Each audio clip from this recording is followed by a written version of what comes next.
When you recognize how you feel, then you are taking responsibility for what's happening. In other words, when we first began expressing in this way, it was delightful to watch Esther, because when something really wonderful would happen, she would say, I did that. Mm-hmm. And when something not wonderful would happen, she would say, I did that. And there was something empowering about knowing that since she did it, she could do it a different way if she chooses to. But it's easy to forget because there are so many moving parts. It's so easy to give other people credit for the way they behave. That's sort of what feels logical to you, but it isn't logical, because the way they're behaving to you always matches your expectation. People will raise or lower to the level of your expectation. And that's why sometimes it's hard to focus yourself into a new place, as we say. You've been thinking that way, you've been getting feedback, which is why you think that way, so you get feedback, which is why you think that way, which is so you get feedback. It's just a spiral of attraction, you see. But only when you care about how you feel, so you start directing your thoughts based upon how they feel rather than upon the reality. Esther will say, Abraham, but it's true. Not so much anymore, but she tried it for a while. But Abraham, but it's true. You got to give me that. And we say, don't use the truth of something as your criteria for your focus, because there are all kinds of things that are true that you don't want to keep active in your vibration. There is a rampant active vibration around the world, and especially in your planet, that said times are financially hard.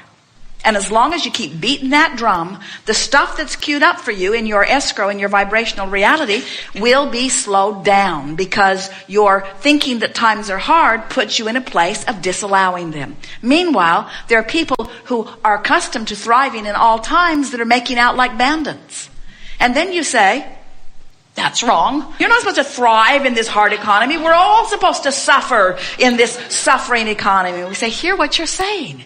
You want to praise success everywhere you see it. You want to praise thriving everywhere you see it. You want to tune yourself to thriving, not to failing, you see.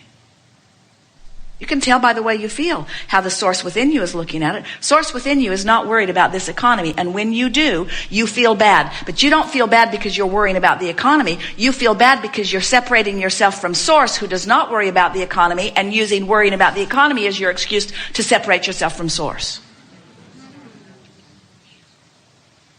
Starting to get this, aren't you? You're not ever going to look at the absence of something that you want and feel good. It's just that simple. You cannot look at lack and be in alignment with who you are. You cannot criticize and be in alignment with who you are. You cannot be mad at somebody and be in alignment with who you are. You cannot be afraid of anything and be in alignment with who you are. A battle against anything is a battle against you. Yes. That's the best way of saying it. A battle against anything is a battle against your alignment. That's it. That's it. That's the only thing you have to know. Oh, and think, while it's a little difficult to wrap your thoughts around this, because it's not the way many of you have been thinking, we got to tell you, it's a whole lot easier than getting all those moving parts to line up. So let's see. So Iraq is a mess. And they weren't a mess before, but now they're a mess. And maybe it's our fault that they're a mess, but they had problems and we wanted to straighten them out, and now we've just made it worse. But now Iran, right next to Iraq, they've never gotten along with each other, and I don't really understand why they've not gotten along with each other. It goes really far back deep. They probably don't even really know what it is, but they're sort of pitted against one another, and now it looks like we're sort of going to be swept into that. And then Israel, I don't really understand what's going on over there. And then the Palestinians, I don't know whose land it really was to begin with, and I don't know why they want to live there when there's so many other places that they could live, and I don't know why this little piece of land is so important to them, and I don't know why we're also supportive of them and why we're not more supportive of that. I don't know how to get them talking to each other. It seems like if they could all just get along, but it doesn't look like they're going to get along, and we send emissaries over there and they don't seem to understand it. It's just too big. It goes too deep. And this is our 50th year of really trying to involve ourselves in it, and it is getting bigger and getting worse. And there have been many, many hundreds of thousands of people that have died in this conflict, and I don't really understand what any of them thought about it, and I don't know what to do about it. And I know that there are a lot of people that I love that are over there that are working on it and trying to do something about it. And I know they all have their perspective, but I don't know how broad their perspective really is. I don't know how much those soldiers that have gone to really fix it really understand about I don't know how much they get to really talk to the people that are there. I don't really know what the Iraqi people are really thinking or feeling. I don't think they really like us very much. I think they would like us to leave, and yet I think they're afraid that if we leave that things will get worse. And I don't know. I thought I voted for someone who was going to do something different about it, but I don't know what he was dealing with. I don't know who said to him when he got there, but it seems to me that what he said before he was elected and what he's doing after he was elected was not really the same thing, and I sure would like to talk to him about it, but I don't think there's much chance that I'm ever going to get to talk to him about it. I'm not even sure if he really has a clear idea of what to do about it, but there are just so many, and we say, just kill me now.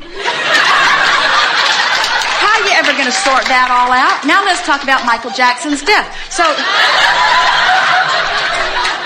how are you going to sort that out? How are you going to sort that out? How could you ever sort that out? And really, don't you just want to go in the vortex? Don't you want to just leave them all to whatever they're creating and just go into... Now, here's what happens when you go into your vortex. When you see people afraid of bombs dropping on them, you ask for a world that is more peaceful. When you see children suffering, you ask for a better life for them. When you see intolerant people speaking only of one right way to live, you ask for a more diverse and understanding world. You have created something so magnificent in your vibrational reality, and all of your attention to all of that stuff that holds you apart from what you've created keeps you from being the whole being that you are, you see. Trying to control the uncontrollable keeps you outside of your vortex. And these simple processes of wanting to feel good and reaching for the thought that does and reaching for the thought that does and reaching for the thought that does until it does. And then holding to the thought that did feel good and holding to it until you have activated and trained yourself into that vibration. Until you become a vibrational match to the better world that you are asking for, the better world cannot show itself to you. But in the moment you become a vibrational match to the better world that you're asking for, it'll show up here and here and here and here. You'll rendezvous with those on the same wavelength. When you try to talk to anyone who's on a different wavelength, it's just blah, blah, blah, blah, blah. How unsatisfying. You express your truth, they express theirs. Nobody hears anybody. It's just more combat. Oh, we might as well just drop bombs on them because we don't understand them and they don't understand us. But when you get into the vortex, now cooperative components assemble. Wouldn't you love to have political leaders in the vortex where other political leaders could rendezvous with them where the solutions are, you see? But you can't take your political leaders and drag them into the vortex. You can, when you see them not in the vortex, you can want them to be in the vortex. Then you can script them in the vortex. Then you can imagine them in the vortex. Then you can watch for evidence of them being in the vortex. In other words, you can inspire people into the vortex by seeing them there. But you got to be in the vortex to do that. You create a better world only from inside the vortex. You've created a better world for those who are not resisting it and for future generations with everything that you put into your vortex, into your cooperative vortex. But when you look at the reality and hold yourself apart from it, then you're not going to see it in your life experience. Not because it's not here to be seen, but because you're holding yourself on a different vibrational channel. So when you run around waiting for somebody to do something, to make something better, somebody needs to get more money and give it to them, and somebody needs to take more money away from them and give it to them. There are too many moving parts. But when you get into the vortex, everything that you have put into your legacy, everything that is lined up for your inheritance, comes quickly and easily to you.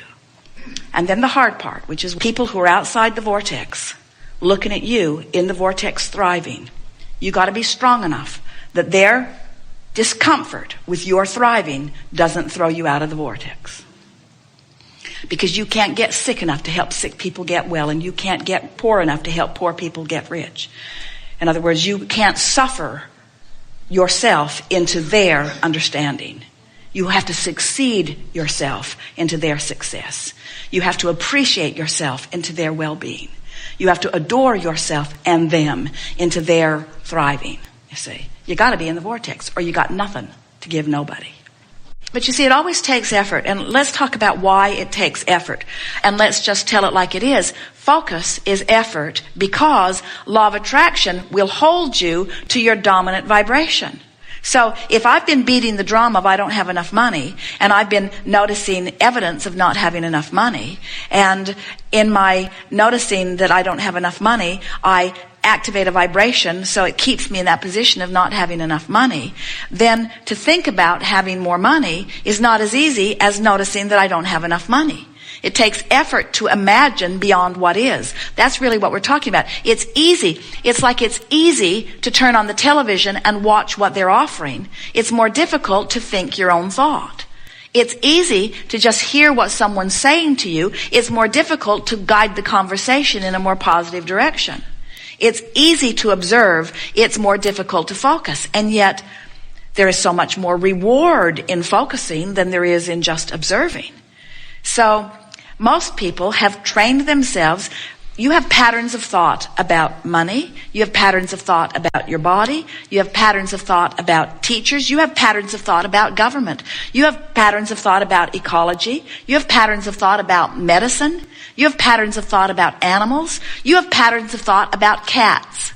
You have patterns of thoughts about dogs. Some of you like dogs and don't like cats. Some of you like cats and don't like dogs. You have patterns of thoughts about all kinds of things. A pattern of thought just meaning a thought that you thought, maybe your mother thought it and she thought it and spoke it, and then you thought it and listened, and then it doesn't matter where the thought got started, but you've got an active vibration about a lot of different subjects. So, let's say your active vibration about the subject of something that you want improvement in. Let's say your active thought is that we are in the middle of a financial crisis. And let's say that your active thought is that costs are going up and incomes are going down and the government is trying to fix it, but there are so many moving parts that even the best of them are in a state of confusion.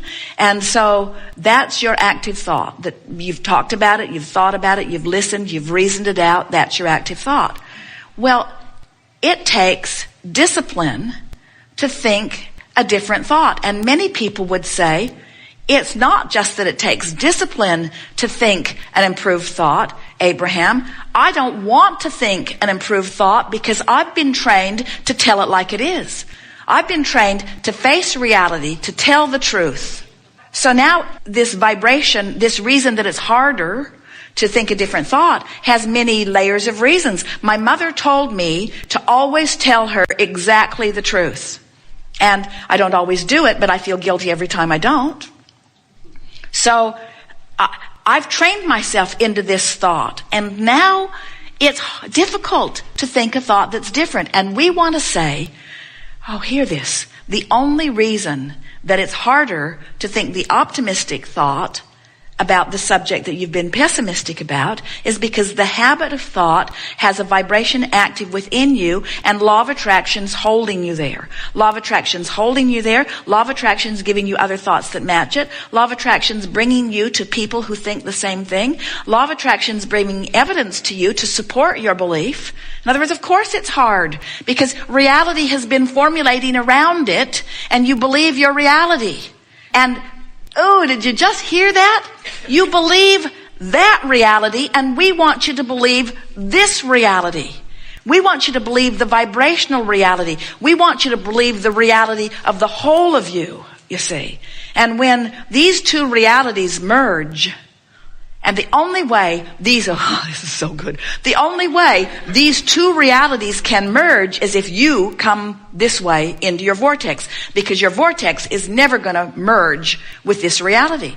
If the source within you would merge with sickness, your planet would be sick and dead soon. If the source within you would merge with economic decline, it would be over for you. In other words, there would be endedness, but that's not ever going to happen because the whole system is such that the source within you holds the leading edge position that is achieved by your asking from the contrast that you live. Are you getting that?